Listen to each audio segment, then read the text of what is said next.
All right, hunters and huntresses, gather round. Today, we're stalking the most diverse hunters across Azeroth. Really digging into how different Warcraft cultures actually, approach the hunt. You know, what it all means. So it's more than just point, shoot, dinner. Oh, way more. You see, hunting in this world, it's a window into how a culture survives, what they believe in, even, how they see their place in the whole web of nature, you know? Heavy stuff. But we love heavy stuff, right, listeners? So to track all this, we've got excerpts from two sources, Masters of the Wild, Hunters of Warcraft's History, and Masters of the Wild, the Hunters of Warcraft. Dense reads for sure, but we'll pull out the juicy bits. Juicy, did you know some orcs treat their beasts like family, not just weapons? Exactly. Or how about those Dwarven rifles? Passed down through generations like heirlooms. It's a whole different level of connection. See, this is why I love these deep dives. So much more than just who has the biggest gun kind of thing. Right. So I think we should start with the most nature-focused hunters, then work our way towards those who've, added magic or tech into the mix. Ooh, like a progression through history. I'm into it. So first up, got to be those Night Elf Sentinels. They're practically one with the forest. Oh, absolutely. Living in those shadowy Kalimdor forests for, 10,000 years? They're less an army, more like living guardians of the ecosystem itself. Yeah, I'm picturing those woods moonbeams through the leaves. Makes sense why they're all about stealth and surprise attacks. It's in their DNA. See, they were founded by High Priestess Tauren Whisperwind, way back during the Long Vigil, when the druids were asleep and the world was vulnerable. Wait, so they're like the backup protectors? Exactly. Less about conquest, more about fierce mama bear style defense. Explains their reputation for, never giving up. Makes sense. Plus, those Nightsaber Panthers they ride are pretty fierce, too. Oh, those aren't just for show. It's a reflection of their own predatory grace. And they use owls as scouts, which just reinforces that reliance on nature's tools. Like they're borrowing the forest's own senses to defend it? Awesome. And we can't forget those archery skills. Remember, those night elves are crack shots. Well, legend has it, their accuracy comes from Elune, the moon goddess. They believe she guides their arrows, granting them, uncanny aim, even in total darkness. Okay, that's terrifying. Imagine fighting an army you can't even see, and their arrows are blessed by a god. No thanks. And that's how they've survived for millennia. Against threats like the Burning Legion, even.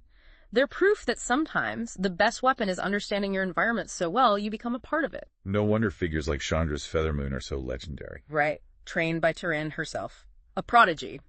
But she also shows how adaptable they are. Went from archer to leader, So they're not stuck in the past. Always evolving. Exactly. It's that mindset, that connection to their land that makes them so powerful. Pretty different from what we think of when we picture high elves, right? Oh, definitely. More refinement, less primal energy, Yeah. Speaking of which, let's head across the sea to the sun-drenched forests of Quel'Thalas. If the Sentinels are the shadows, the High Elf and Blood Elf Rangers are the light. The Farstriders. Wait, so we're going from fierce, nature-connected protectors to, fancy elves with good aim? Mm-hmm. How are those two even comparable? But that's where it gets interesting. The Farstriders, just like the Sentinels, they're masters of their terrain. But instead of shadowy ambushes, they're known for a more, elegant style. So they stand out, while the night elves blend in. Precisely. It reflects their history. Quel'Thalas has always been this hub of, magic and culture. That finesse shows up in their hunting, too. I'm listening. Some sources describe them shooting arrows mid-backflip, even knocking multiple shots at once. It's almost performative. Okay, that's just showing off. But hey, if it works. Well, so is this where the magic comes in? You got it. Unlike the Sentinels, who kind of borrow from nature, the Farstriders actively weave magic into their craft. Enchanted arrows, cloaking spells. They even tame magical beasts as companions. Hold up, magical beasts. Yeah. Like what? Yeah, dragonhawks. No way! Now that's a statement. But I feel like there was some famous Farstrider family, something to do with wind. You're thinking of the Windrunners. Sylvanas, the Banshee Queen. She was once their ranger general. Right, Sylvanas. Her story's pretty tragic, but it shows how deeply connected these elves are to their history. Their skills. It's not just individual talent, it's about protecting their whole society. So even after the Scourge invasion, even with all the loss, that strength continues. Exactly. Led by Haldoran Brightwing, they're still defending what remains of their kingdom. It's a different kind of strength than the Sentinels, for sure, but strength nonetheless. Couldn't have said it better myself. But while elves rely on finesse, both natural and magical, our next group takes a more, Hands-on approach. Let's just say it's less whisper of the wind, more crack of thunder. Oh, I think I know where we're going. Those mountains, those beards, that love of a good brew. Right into the dwarves, right? You got it. But while we often picture them with axes, Dwarven marksmanship is truly unique. They were pioneers of firearms, and the rifles, they're practically an extension of their culture, as much a part of them as their forges or their love of a good story. Wait, dwarves and GUNS. I mean, it's awesome, don't get me wrong, but it's not exactly the fantasy archer image we've been exploring. And that's what's so cool about it. It reflects their practicality, their craftsmanship. Each rifle's a work of art passed down through generations. So every shot's got, like, the weight of history behind it. Pretty intense. It's more than just folklore, too. They're known for their patience, their aim, one shot, one kill kind of deal. Waste not, want not, you know? Very dwarven. Practical, efficient. But in those mountains, it's got to take more than just good aim to survive, right? Oh, absolutely. They're tough. Adapted to track through blizzards over mountains, even in those dark caves. It's less about blending in like the elves, more about conquering the environment through sheer willpower. I can picture them, bundled up, trudging through the snow, not a single complaint. But there's got to be more to it than just surviving, right? Knowing dwarves. You're catching on. They love the challenge, pitting their wits against nature. Their hunting parties are legendary, not just for the kills, but for the stories they tell afterward. It bonds them to each other, to the mountains, to the whole experience. And speaking of legendary, you can't talk dwarven hunting without mentioning Hemmet Nessingwary. That guy's a walking, talking hunting story. Hemmet. A character and a half, right. Always chasing bigger game, wilder places. But he embodies that dwarven spirit perfectly. Always pushing, always seeking the next challenge and the next story to tell. Exactly. He's like the extreme version, but it shows how important the hunt is to their culture. It's about proving yourself. And speaking of proving yourself, let's move on to a people whose history's been, well, rough. Constant struggle, having to adapt to new lands. Hunting for them, it's woven into their very being. Get ready, because we're heading to the orcs. Oh, things are about to get a lot more intense, huh? Orcs have a certain reputation. But if it's all about survival, how does that fit with the hunter idea we've been exploring? Their history's the key.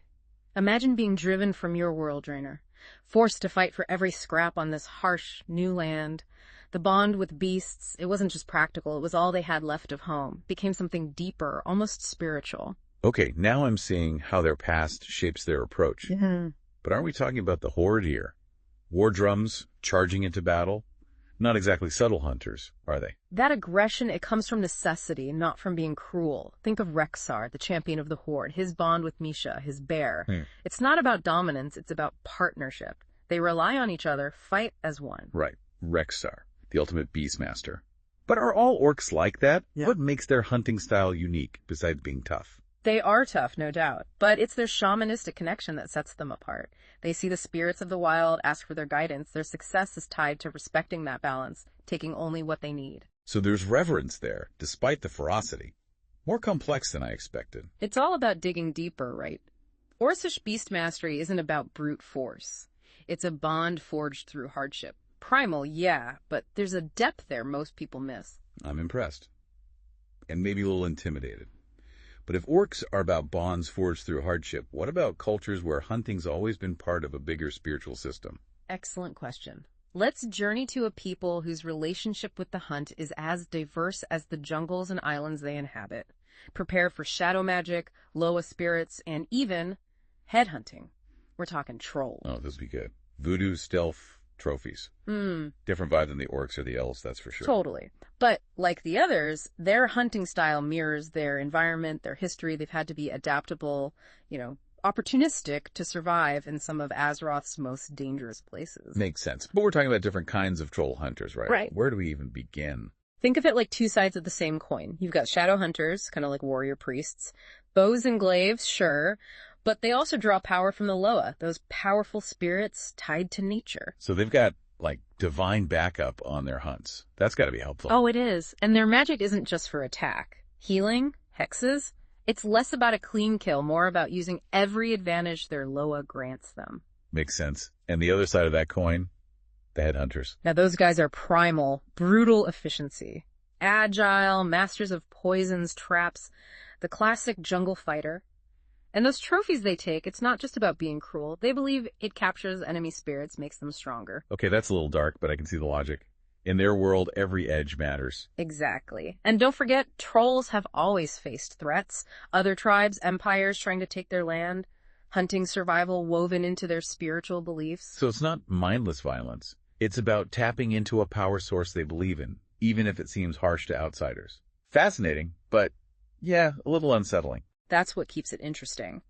But while trolls use Loa for power, the Tauren seek a different kind of relationship with nature. One based on harmony. The Tauren, now those are the gentle giants, right? Living in tune with the plains and all that. But how do you reconcile that with being a hunter, which seems inherently about taking life? That's where their worldview comes in. Wow. They don't see hunting as conquest. It's about participating in the natural cycle. The Earth Mother provides, and they take responsibly, give thanks, use every part of the animal. So it's less about defeating the prey, more about accepting their role in the whole thing. Exactly. And don't underestimate them. They're strong. Can draw bows most others couldn't even lift, throw spears with incredible force. But that strength isn't about dominance. It's about ensuring a quick, clean kill, minimizing suffering. Strength born from respect, not just power for its own sake. It's a nuance I hadn't considered before. And that nuance is everywhere in their hunting. Living on the plains, they've mastered tracking, reading even the smallest signs. They even communicate with these low calls, drum beats, so they don't disturb the herds. It's about blending in, not taking over. I'm picturing them like moving hills, just one with the landscape. And their spirituality goes even deeper. Their hunts are often tied to rituals, asking the Earth Mother for guidance. It's a beautiful mix of practicality and deep belief. For them, the hunt isn't just an act, it's a connection with the land, reaffirming their place in it. I'm in awe. But we've covered so much ground, from dark forests to these vast plains. Is there anything that ties all these hunters together? There is. Remember the unseen path we mentioned earlier? It's a group that transcends racial boundaries, a hidden thread running through all these traditions. Ooh, sounds mysterious. Yeah. Like some secret society of hunters. What's their deal? You're not far off. They're a brotherhood, but not based on blood or race. It's about recognizing that each hunter tradition has something unique to offer.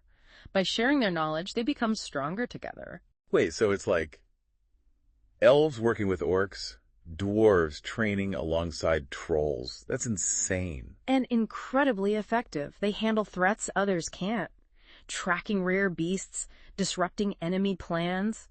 Think of them as the ultimate special forces, chosen not for who they are, but what they can do. So it's the best of the best, regardless of where they come from. But who leads a group that diverse? It's less about one leader, more about a council of masters from different backgrounds, but one figure really embodies their ideal. Rexar, the champion of the Horde. Of course it's Rexar. Makes sense, though. He's already a legend, but this shows he's not just about the Horde. He's about uniting hunters, period. And that's the Unseen Path's message, isn't it? The Hunter's Path, while taking many forms, has these core values at its heart. Respect for the prey, understanding that delicate balance, and protecting it no matter the cost. I'm ready to hear more about them. But for now, it's amazing how this theme of connection, of finding strength in diversity, runs through so many cultures. And that's just the start. We've got more to uncover, more surprising hunters to meet. But for now, let that simmer and think about what it means to be a hunter in your own life. Ooh, good question. Definitely something to think about. Welcome back, everyone. We've tracked some pretty incredible hunters already, from those shadowy forests to those wide open plains. But our exploration of hunting in Azeroth isn't over yet. Nope, not even close. And as we go deeper, you'll see that the hunter isn't always about, harmony or noble ideals. Sometimes it comes from a darker place, a need that twists into something, well, unsettling. Okay, color me intrigued. Who are we talking about here? Because even the trolls with their headhunting and all, they had a belief system behind it. Oh. Who takes it to that next level? Let's take a look at the darker side of elven hunting. Remember the Farstriders? All graceful, sunlight, precision. Now picture that, but with death magic, fueled by loss and a hunger for revenge. Wait, are we talking about the Dark Rangers? Sylvanas' undead archers? Yeah, those guys always creep me out. They're the perfect example of how the hunter's path can go wrong. They were protectors of Quel'Thalas once, but after Arthas raised them as Scourge, then Sylvanas freed them. Their connection to life, to nature, it's all twisted. Yeah, our sources describe them using shadow magic, draining life force, their arrows crackling with dark energy. Not exactly the Tauren way of honoring the prey. Exactly. It reflects what they are now. undead, driven to protect their new people, the Forsaken, but also, like, haunted by what they've lost. Skilled, sure, but serving a darker purpose. Every shot fueled by their inner turmoil. It makes them formidable, but kind of tragic, too. Right. And their history adds to that. Many were Farstriders forced to betray their living kin. Now, serving Sylvanas, they're this blurred line between hunter and hunted, protector and predator. Fighting fire with fire, as they say. Man, heavy stuff. Are they all bad, though? Didn't they help fight the Burning Legion? They did. And that's where it gets complicated. Their motives are always shrouded in secrecy. Their loyalty to Sylvanas is absolute. Are they evil? Not necessarily, but their methods are harsh, just like their existence. It's like a reflection of the hunter's path, but twisted by undeath. Powerful, but at what cost? Maybe we need a little fresh air after that one. Any hunters out there who can lighten the mood a bit? If you're looking for, like, soaring heights and a pure connection to nature, then let's head to the Broken Isles. To the peaks of High Mountain, to be exact. That's where the Skyhorn tribe lives, among the crags and clouds with their eagle companions. Eagle riders. Okay, now W we're talking. This is the Warcraft I know and love. Imagine the view from up there, hunting alongside such majestic creatures. It's truly something else. Their bond with the eagles is different. Not about dominance, but respect, built through training and trust. The Skyhorn are protectors of their land, and the eagles are part of that. I bet they can cover some serious ground soaring over those peaks. But what do they even hunt up there? It doesn't seem like a lot of deer hanging out on mountaintops. Well, they've adapted. The eagles scout, their sharp eyes spotting prey from miles away. They can even attack from the air, making them a force to be reckoned with. Talk about a bird's eye view. But knowing the Tauren, it can't be just about practicality. Yeah. There's got to be a spiritual aspect, too. Of course. Their culture is deeply connected to the land. They believe in maintaining balance, not just taking, but giving back. They hunt only what's needed, using everything, and honoring the spirit of the animal. So, Tauren values, but with air superiority. Respect for nature, A&D, awesome mounts. Sign me up. That's what's so great about the Skyhorn. They represent sustainability, reminding us that the hunter, when in tune with their environment, can be a force for good, for balance. Hunting as a sacred duty. Definitely feeling the good vibes now. But even eagles can't reach everywhere, right? What about threats lurking in the shadows where even sunlight is afraid to go? You're right. For that, we have to go into the darkest parts of Azeroth's history, to a group that's almost a contradiction. The Demon Hunters. Hold on, you mean those Illidari, the ones with fellow magic fighting demons with demonic power? That's some hardcore stuff. Exactly. They embody that fight fire with fire idea, which, let's be honest, is pretty controversial. People fear them, ostracize them, and yet, against the Burning Legion, they're probably the most important hunters out there. Our sources talk about their founder, Illidan Stormrage. He believed that to beat demons, you had to understand them, maybe even become a little like them. Risky strategy. Super risky. They go through this intense ritual binding demonic energy to themselves. Power, yeah, but at the risk of corruption. They're always walking that line, battling the darkness within to fight a greater evil. That takes some serious dedication and mental strength. But how do they actually hunt? Is it all fell blasts and stuff, or something more tactical? It's a mix. They're incredibly agile, with warglaives infused with fell energy, but their hunting isn't about tracking animals, it's about anticipating demonic strategies, finding weaknesses only someone who knows the darkness can see. Like a specialized kind of hunting, spiritual warfare almost. You got it. And that's what makes them so controversial. Are they good? Debatable. Are they effective? Absolutely. They've saved Azeroth multiple times, but the cost is huge, both for them and how others see them. It's like the ends justify the means taken to the extreme. A lot of gray area there. And that's the point. They challenge our idea of what a hero can be. They remind us that the hunter's path isn't always clear-cut. Sometimes the biggest threat is inside us, and the real prey is the darkness we choose to use. Okay, the Skyhorn were inspiring, but these guys are making me think. But we've seen so many individual cultures now. Is there any group that ties it all together? There is. Remember the unseen path. They embody the idea that hunters, no matter how different, can come together for a shared goal, crossing lines of race, even morality sometimes. Right. The super secret, super skilled group with members from all over. Like the ultimate hunter team up. But how do they even work together with all those different philosophies? That's what makes them so interesting. Imagine a council meeting with, say, a night elf sentinel, an orc beastmaster, a dwarven rifleman, even a troll shadow hunter. Each brings their own perspective to the table. I can barely picture that without it turning into a fight. What keeps them united? Is it just about being the best? Skill gets you in the door, yeah.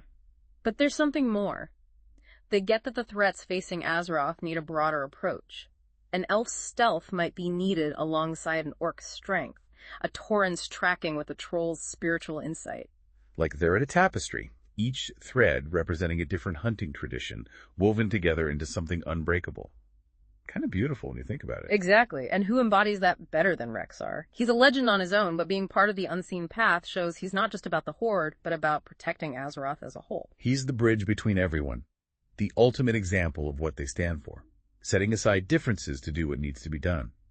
Powerful message, especially in a world like Azeroth, where things are so divided. And it's a message for us, too. Think about it. How can we be more like the Unseen Path in our own lives? Where can WE bridge those gaps? Learn from people who are different from us to achieve something bigger. It doesn't have to be about weapons or taming beasts. It's about that spirit. You're really making us think today. But you're right. That's what's so cool about these deep dives. It's not just Warcraft. It's about finding those real-world connections. Absolutely. And as we head towards our final thoughts, keep that in mind. Because we've got one more stop on this journey, one that takes us face to face with the darkest side of the hunt and the toughest questions it brings up. Ooh, okay. You've got my attention now. Can't wait to see where we end up. We're back for the final part of our hunter's journey across Azeroth. We've seen some amazing skills, deep spiritual connections, even those blurry lines between good and bad. But something tells me this is where things get really intense. You're right on the mark. We've talked about how different cultures approach hunting, right? But what happens when the act itself, when it gets corrupted? Not by demons or anything, but by something inside US. Okay, that's a chilling thought. Less about fighting monsters, more about becoming the monster ourselves. But who are we talking about here? We've already seen some pretty brutal stuff. Well, let's go back to a group we talked about earlier, but from a different angle. Remember those dwarves? The masters of marksmanship with their family rifles and stories of epic hunts? What if that love of that challenge, that need to prove themselves, what if it goes too far? Hold on, are you saying there are BND Dwarven hunters? I mean, besides Hemet Nissingwari's over-the-top antics. Yeah. They always seem pretty down-to-earth, you know. Hemet's a symptom, not the cause. See, dwarves have this drive to test themselves against nature to prove their worth. But what happens when that drive turns into an obsession? When the thrill of the kill becomes more important than respecting the creature? You're talking about trophy hunting, aren't you? Killing not for food, not for balance, but just for bragging rights. Exactly. It twists the whole idea of the hunter's path. Skill becomes about ego, not purpose. It's a slippery slope, and unfortunately, some dwarves fall prey to it. Imagine those meticulously crafted rifles, aimed not at a worthy opponent, but at anything rare. Anything to make their stories more impressive, no matter the consequences. It's like their love for a challenge backfires, becomes about dominating nature instead of coexisting with it. Right. And it's not just dwarves, of course. Every culture has individuals who stray from the path. But it shows a danger we all face. That instinct to hunt, to conquer, it can corrupt us from the inside if we're not careful. That's a sobering thought. All those themes we've been talking about, respect, responsibility, understanding we're part of nature, not above it, it can all fall apart if we let it. And that's why we have these deep dives. By looking at these extremes, we learn something about ourselves. We ask, where do we stand? Are we hunting with a purpose, with awareness, or are we letting our worst instincts take over? Wow, you just brought it all home.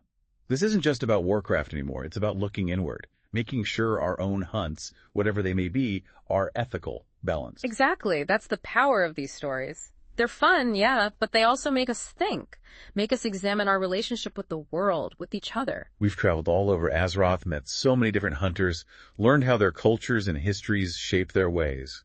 But in the end, it's all about choices. Right. Choosing the right path, whatever that means for each of us. You nailed it. And as we wrap up, I want to leave everyone with this. Those hunters in Azeroth, they're not just characters in a game. They represent what we're capable of, both the good and the bad. We can be like the Tauren, living in harmony, like those resourceful orcs, finding strength in tough times. We can even be like the Unseen Path, coming together despite our differences to face a common enemy. But we can also fall into darkness, become those trophy hunters, lose sight of what really matters. The choice is ours. So ask yourself, what kind of hunter will you be? That's a question worth thinking about. And listeners, don't think this is the end. Azeroth is huge. There are endless stories to discover. Explore the cultures that spoke to you, learn more about them, and most importantly, see how they reflect back on your own life. Happy hunting, everyone. Hunt wisely, hunt ethically, and hunt with a purpose that makes the world a better place. That's a wrap for us. Until next time, keep exploring, keep questioning, keep those arrows sharp.